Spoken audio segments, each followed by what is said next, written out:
čo sa týka tej praxe mojej, tak z dlhodobého hľadiska ísť do úveru s tým, že výška splátok bude vyššia ako 30% z mojich príjmov, tak z dlhodobého hľadiska mám problém. To znamená, splátky mojich úverov a prípadne dlhodobé sporenia súvisiace práve so splatením tejto hypotéky alebo týchto úverov by nemali presiahnuť 30% z môjho príjmu. Ako náhle som na 30%, už to môže byť do budúcna problém, keď sa niečo udeje nepredvídané, či už prídem o prácu alebo sa mi niečo udeje zdravotného, tak tým pádom môže mať veľký problém. Nehovoriac o tom, že dnes máme síce úrokové sadzby veľmi priaznivé na hypotékach, avšak treba sa pozrieť na to reálne, že tieto sadzby nebudú z dlhodobého hľadiska stále na tejto úrovni. To znamená, oni budú postupne stúpať. A tým pádom budú stúpať aj tie splátky. To znamená, že týmto spôsobom, ak dnes si zoberiem hypotéku a percento z mojich príjmov, ktoré dávam na splátku, bude 40%, tak pri zvýšení úrokových sadzieb na hypotékach ani neviem, ako môžem skočiť aj na 50 alebo cez 50% zo svojho príjmu. A to už môže byť naozaj vážny problém so splácaním a dá sa povedať aj so žitím. Takže na toto si treba dať veľký pozor a pokiaľ sa potrebujeme zadlžiť, čo u mladých ľudí inak ani nejde, ak si chcú zabezpečiť vlastné bývanie, tak treba ísť do toho určite s rozumom a nezanedbať práve tú prípravu. No a tá príprava spočíva práve v tom, že keď mám tento cieľ a zámer do budúcna zabezpečiť si vlastné bývanie, tak potrebujem sa na to pripraviť a odkladať si peniaze už teraz na tento účel. A na toto je výborná vec práve stavebné sporenie. Dnes ho ľudia možno niektorí zatracujú a dívajú sa na to tak, že v 90. rokoch bola štátna prémia 40%, tak to bol biznis, to bolo super.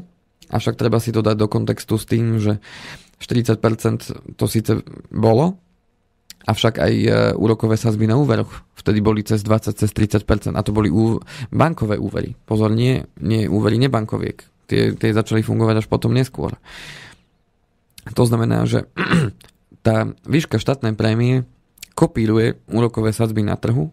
To znamená, preto sme boli svedkami za posledných 7 rokov, že tá štátna prémia trošku kolísala a teraz klesla na 5% z ročného vkladu, ktorý vložím do stavebného sporenia. Avšak keď sa pozriem na to naozaj z toho sedliackého rozumu, tak keď si raz niekde vložím peniaze a dostanem od štátu za to 5% úrok v podstate, tak ja nevidím v tom žiadny problém. Okrem toho, samozrejme, to stavebné sporenie má garantovaný úrok. Niektoré sporiteľne majú 1,5%, niektoré 1,75%, čiže aj tam sú mierne rozdiely. To znamená, že okrem tej štátnej prémie dostávame aj garantovaný úrok. No a aká je vlastne filozofia toho stavebného sporenia? Je veľmi jednoduchá. Najprv sa nauč sporiť a potom splácaj úver. To znamená, stavebné sporenie má ľudí naučiť odkladať si peniaze práve na účel spojené s bývaním a následne na to si môžem od stavebnej sporiteľne zobrať výhodný úver, čím ma stavebná sporiteľňa odmeňuje za to, že som jej dokázal za niekoľko rokov. Ten ideálny priebeh stavebného sporenia je ten, že 6 rokov si sporím a 6 rokov splácam úver. To znamená, že ak za 6 rokov toho sporenia ukážem sporiteľne, že dokážem pravidelne odkladať povedzme 100 eur mesačne, tak do tej výšky 100 eur mesačne si potom môžem od stavebnej sporiteľne zobrať následne úver a tým pádom zabezpečiť si tak svoj zámer v rámci toho vlastného bývania.